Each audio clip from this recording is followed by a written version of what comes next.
Hello भाई, मैं विकास कुमार स्वागत करता हूं आपके अपने चैनल मैथ्स बाय वीके पर। आशा करता हूं भाई आप सभी लोग अच्छे होंगे, मस्त होंगे। तो मैं आ चुका हूं एक और धमाकेदार अपडेट के साथ।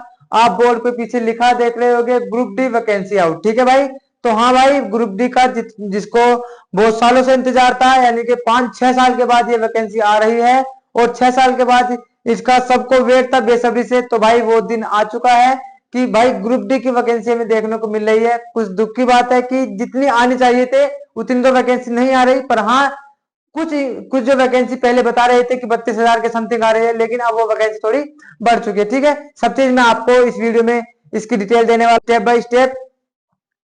ठीक है भाई, इस वीडियो की जानकारी मैं आपको देने वाला हूँ स्टेप बाय स्टेप। सब चीज हम समझेंगे कि कब से इसके फॉर्म आने वाले हैं और कब इसकी लास्ट डेट होगी, क्या इसका एग्जाम पैटर्न रहता है, कितनी एज होगी, क्या क्वालिफिकेशन होगी, आईटीआई होगी या 10th पास होगा। सब चीज मैं आपको क्लियर करने वाला हूं, बस शुरू से लेकर आखिरी तक आप इस वीडियो में बने रहे। ठीक है भाई, तो जल्दी से वीडियो स्टार्ट करते हैं। तो भाई देख लो, आप देख रहे हो रेलवे ग्रुप डी वैकेंसी। ठीक है, तो भाई आपने कुछ दिन पहले इसका नोटिस पढ़ा होगा कि पहले इसकी जो वैकेंसी थी वो कितनी आनी थी, 32 आनी थी, 32,000 के समथिंग आनी थी।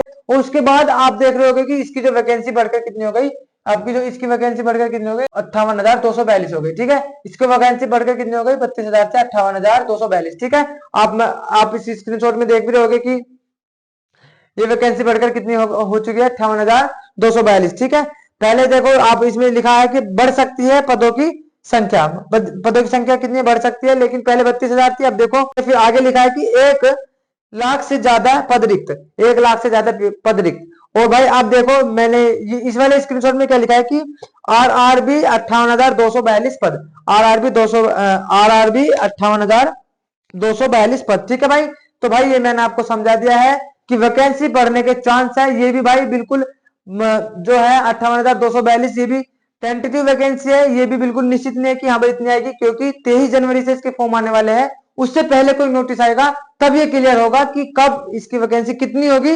जब उस नोटिस में बिल्कुल खुल के आ जाएगा कि ये वैकेंसी इसमें इतनी है। ठीक है, लेकिन 32,000 से हाँ उम्मीद है, जैसे आपने देखा भी होगा कि न्यूज में भी आया है कि 32,000 से तो ज्यादा ही वैकेंसी आएगी, 58,000 के समथिंग इसकी वैकेंसी आने वाली है। ठीक है मेरे भाई, तो भाई ये एक थोड़ा सा प्लस पॉइंट मान लीजिए। नहीं तो लगभग रेलवे में 1 लाख से भी ज्यादा पद है खाली, जो खाली है। तो भाई ये यहाँ पे थोड़ी सी निराशा में देखने को मिलती है, क्योंकि भाई देखिए 6 साल के बाद वैकेंसी रेलवे की ग्रुप डी की हमें देखने को मिल रही है। और उसमें भी हमें पहले तो देखो भाई 32,000 की वैकेंसी हमारे हाथ में थमा दी थी, लेकिन अब कुछ चांस है कि हमें 50,000 60,000 के लगभग ये वैकेंसी में देखने को मिलेगी। ठीक है, तो चलो हम इसके बारे में बात कर लेते। देखो भाई वैकेंसी कितनी है, 58,242, ये तो मैंने आपको बता दिया है। ठीक है भाई, इसके जो फॉर्म है वो फॉर्म इसके कब से स्टार्ट होने वाले हैं, फॉर्म इसके 23 जनवरी 2025, यानी कि इसी मंथ की 23 तारीख से इसके फॉर्म जो है वो स्टार्ट होने वाले हैं। तो इसी महीने की 23 तारीख से इसके फॉर्म स्टार्ट है। और भाई इसकी जो लास्ट डेट होगी, एग्जाम की जो लास्ट डेट होगी भाई, वो होगी कम से कम इसकी जो लास्ट डेट होगी, एज मैं आपको बताऊंगा अभी। ठीक है, इसकी जो लास्ट डेट होगी भाई, इसकी जो लास्ट डेट होगी भाई वो होगी 22 फरवरी। इसकी लास्ट डेट होगी 22 फरवरी 2025 को, 22 फरवरी 2025 को। ठीक है भाई, अच्छा जो इसकी एज होने वाली है, एज जो होगी इसकी भाई, एज होगी इसकी 18 से 36 साल, है ना। कितनी होगी इसकी एज, 18 से 36 साल। देखो भाई, और इसमें भी भाई मैं आपको बताऊं कि जनरल, ओबीसी और ईडब्ल्यूएस वालों को क्या मिलेगा, 3 साल की छूट मिलेगी, 3 ईयर की। और भाई एससी एसटी वालों को क्या मिलेगा, एससी एसटी वालों को मिलेगी 5 साल की छूट। ठीक है भाई, तो भाई यहाँ पे ये देखो जो कंपटीशन है वो और टफ होने वाला है, क्योंकि देखो अगर 36 साल तो वैसे ही ठीक है, उसके बाद 5 साल का एससी वालों या एसटी वालों को क्या मिलेगा, रिलैक्सेशन, यानी कि एससी एसटी वाले 41 साल तक फॉर्म भर सकते हैं। और जी भाई जनरल ओबीसी वाले भर सकते हैं 39 साल तक। ठीक है, तो भाई यहाँ पे जो है कंपटीशन थोड़ा टफ रहने वाला है। और देखो कम से कम इसके जो फॉर्म जाते हैं ना, वो फॉर्म जाते हैं कम से कम इस बार इसके फॉर्म 1 करोड़ के लगभग जाएगी। ठीक है, 1 करोड़ को टच करेगा इसके फॉर्म, ये पक्की बात है, क्योंकि पहले ही इसके लगभग 70-80 लाख फॉर्म भरे गए थे। ठीक है, और इस बार देखिए 3 साल की 5 साल की छूट भी दी गई है, यानी कि 41 साल तक फॉर्म हर कोई भरेगा। ठीक है, और एक कारण और भी है कि कंपटीशन टफ क्यों रहेगा, मैं आपको बताऊं कि इसमें जो क्वालिफिकेशन जो मांगी गई थी, कुछ जो बच्चों का डाउट था कि भाई जी क्या ये टेंथ से आएगी या ITI से आएगी? तो भाई ये जो वैकेंसी है वो आप कितने से आएगी, 10th से आएगी। और ITI से भी, जो भी जिसने ITI की होगी वो ITI से भर सकता है इस फॉर्म को, और जिसने 10th से की है वो 10th से इस फॉर्म को भर सकता है। ठीक है भाई, यहाँ पे भी देखो थोड़ी सी निराशा ITI वाले बच्चों को देखने को मिलती है, क्योंकि जो ये ग्रुप डी की वैकेंसी है भाई ये ITI वालों के ही लिए थी और ITI वाले ही भरते थे। लेकिन पिछली बार से और इस बार से क्या कर दिया है कि 10th वाले भी इस फॉर्म को भर सकते हैं। इसलिए भाई देखो ITI वाले जो बच्चे हैं वो सोचते थे कि अगर ITI से वैकेंसी आएगी तो हमारे लिए एक लिमिट होगी कि ITI वाले बच्चे ही इस फॉर्म को भर सकते हैं। उससे क्या होगा कि कंपटीशन जितना अब होगा उससे थोड़ा कम हो जाएगा इनके लिए। ठीक है, क्या होगा, कंपटीशन बहुत कम हो जाएगा। लेकिन इस बार 10th वाले भर सकते हैं और 12th वाले भरेंगे, ग्रेजुएशन वाले भरेंगे, ITI वाले भरेंगे, सब लोग इसके फॉर्म को भरने वाले। ठीक है, तो भाई कंपटीशन टफ होगा, ये बात क्लियर है। और 1 करोड़ के समथिंग इसके फॉर्म जाने वाले हैं। ठीक है, क्योंकि इसमें क्या है मैं आपको बताऊं, देखो सबसे पहली बात तो यह है एज का, कि एज जो है एज होगी 40 साल तक, 41 साल तक सब लोग इसमें फॉर्म भर सकते हैं। ठीक है, दूसरा क्या चीज है इसमें, क्वालिफिकेशन जो मांग ली वो मांग ली केवल 10th पास। 10th पास तो भाई सबकी होती है 10th पास, तो भाई सब लोग इसमें फॉर्म भरने वाले हैं। ठीक है, 10th वाला भी हो, चाहे ITI वाला भी हो, 12th वाला भी हो, ग्रेजुएशन वाला भी हो, भाई सब लोग इसमें फॉर्म भरेंगे। ठीक है, दूसरी चीज, तीसरी चीज क्या है भाई, देखो हाइट जो है ना इसमें, हाइट इसमें ना के बराबर होती है। ठीक है, हाइट इसमें मांगते ही नहीं है। इसमें जो भी ऐसे इसमें क्या होगा, कंपटीशन टफ हो गई होगा, क्योंकि इतने सारे लोग फॉर्म भरेंगे, हर कोई इसमें अप्लाई करेगा। दूसरा इसका फिजिकल भी इतना हार्ड नहीं होता, थोड़ा बहुत उसका फिजिकल होता है, बस आपको कुछ वजन लेके उठा के भागना होता है, बाकी कुछ नहीं है। ठीक है, इसका फिजिकल भी बहुत ही आसान होता है, आसानी से आप कर लोगे, बस भागना नहीं चलना ही होता है लगभग। अच्छा, इसमें फिर उसके बाद होता है मेडिकल। मेडिकल भी इतना खास नहीं होता, इसका मेडिकल भी ना के बराबर ही होता है। ठीक है भाई, तो मैं आपसे कहूं कि भाई देखो, जिसकी हाइट नहीं है भाई, और मैं आपसे कहूं जो फिजिकल फिटनेस में थोड़ा वीक है ना, जिसको भागने में कुछ प्रॉब्लम हो सकती है, तो भाई वो इस फॉर्म को जरूर भरे, ये आपके लिए अच्छा है। पर भाई फॉर्म भरने से ही कुछ नहीं होता, फॉर्म को भरकर उस पर अच्छे तरीके से एक अपने पैटर्न में पढ़ाई करना, वो भी क्या है, बहुत ज्यादा इंपॉर्टेंट है। ठीक है भाई, इसलिए इस फॉर्म को जरूर भरे। इसलिए मैं बता रहा हूँ बार बार कि इस फॉर्म में क्या होगा, इस फॉर्म में बहुत ज्यादा कंपटीशन टफ रहने वाला है। ठीक है, अच्छा एग्जाम है इसका कम होगा, एग्जाम मैं आपको बताऊं, इसका एग्जाम होगा जुलाई अगस्त में, जुलाई या अगस्त, यानी कि मई जून जुलाई, यानी कि अब से आपके पास कम से कम 6 महीने हैं। ठीक है, अब से आपके पास पूरे 6 महीने हैं। ठीक है, अच्छा, और भाई मैं आपको बताऊं, मैं इसीलिए क्यों कह रहा हूँ कि आपको इसका जो एग्जाम होगा जुलाई अगस्त में होगा, क्योंकि भाई देखो इसका एग्जाम जुलाई अगस्त में होगा, क्योंकि अभी जो है तो RPF SI के फॉर्म थे, है ना, RPF कांस्टेबल के फॉर्म थे। भाई देखो कांस्टेबल की जो डेट थी वो जनवरी में होना था, है ना, 23 जनवरी से कुछ उसके एग्जाम होने थे, लेकिन अब जो उसके एग्जाम है वो मार्च में पोस्टपोन कर दिया गया है। ठीक है, मार्च में पोस्टपोन कर दिया गया है, किसके, RPF कांस्टेबल के। SI के तो हो गए दिसंबर में, और फिर उसके बाद है RRB NTPC। ठीक है, NTPC के भी एग्जाम है, तो भाई मार्च में अगर उसके हो गए, कांस्टेबल के हो गए, तो अप्रैल मई में किसके हो गए, NTPC के हो गए, तो भाई जुलाई अगस्त से पहले तो इसका एग्जाम होने वाला है नहीं बिल्कुल भी। ठीक है, तो अब से आपके पास 5 से 6 महीने बिल्कुल है, तो भाई अभी से ही मैं कहूंगा, आज से ही इसकी तैयारी में लग जाइए। ठीक है, अच्छा, फिर इसमें मैं आपसे बात कर लेता हूँ कि एग्जाम पैटर्न क्या होगा भैया, यानी कि सिलेबस क्या क्या होगा। भाई देखो, जनरल साइंस इसमें कितने नंबर के आते हैं, 30 नंबर की। जो साइंस होता है ना 10th लेवल का जो साइंस होता है, विज्ञान जो जिसको हम बोलते हैं, भाई वो 30 नंबर का आएगा, अकेला 30 नंबर का आएगा। तो सबसे ज्यादा रोल जो प्ले करेगा ना इसमें, विज्ञान होगा सबसे ज्यादा।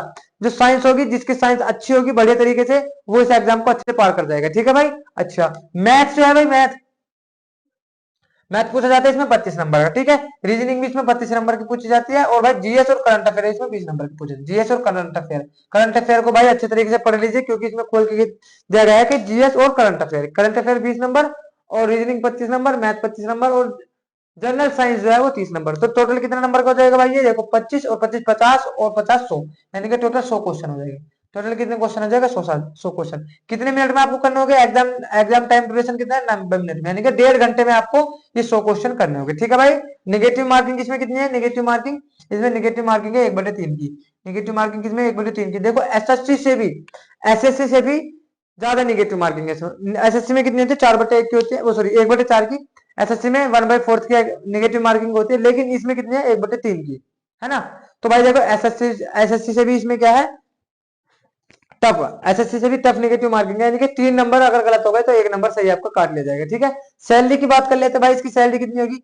सैलरी इसकी मैं आपको बताऊं कि भाई इसकी जो सैलरी है बेसिक आपकी, वो भाई आपकी 28,000 से, और भाई बढ़ते चले जाते हैं फिर, है ना। आपको जोन के हिसाब से सैलरी में मिलते हैं, लेकिन 28,000 से आपकी सैलरी स्टार्ट हो जाती है, ठीक है। जिस भी जोन में आपकी ड्यूटी लगेगी, उस जोन के हिसाब से आपकी सैलरी भी क्या होगी, इंक्रीज हो जाएगी, ठीक है। तो सब चीज मैंने आपको बता दिया। और भाई देखो, आप दिख रहे होगे यहाँ पे कि मैथ इसमें कितने नंबर का पूछा जाएगा, 25 नंबर का। तो भाई इसका मतलब ये नहीं है कि हम मैथ को क्या कर दे, इग्नोर कर दे। तो भाई मैथ इसमें अच्छा रोल प्ले करेगा, ये मैं आपसे बता दूं। और भाई अगर आपको मैथ की वजह से इसमें ये चाहते हो कि भाई हमारा मैथ की वजह से सिलेक्शन, आपको बता दूं कि 1 जनवरी से मैंने एक बैच स्टार्ट किया है। और मैं बता रहा हूं कि उसमें शुरू से और आखिरी तक मैं आपको सब लेवल के क्वेश्चन उसमें मैं करा रहा हूं। और वो क्वेश्चन, लेटेस्ट क्वेश्चन, जिसमें रेलवे के भी सारे क्वेश्चन मैंने उसमें उठाए हैं, जो अच्छे तरीके के हैं, जो बार बार एग्जाम में रिपीट करके पूछे जाते हैं वो क्वेश्चन, ठीक है। देखो, जैसे आप मेरे यूट्यूब चैनल पर जाओगे, ठीक है, यूट्यूब चैनल पर जाओगे और देखो आपके सामने दिख रहा होगा। जैसे आप यूट्यूब चैनल पे गए, उसके बाद आपने क्लिक किया प्लेलिस्ट पर।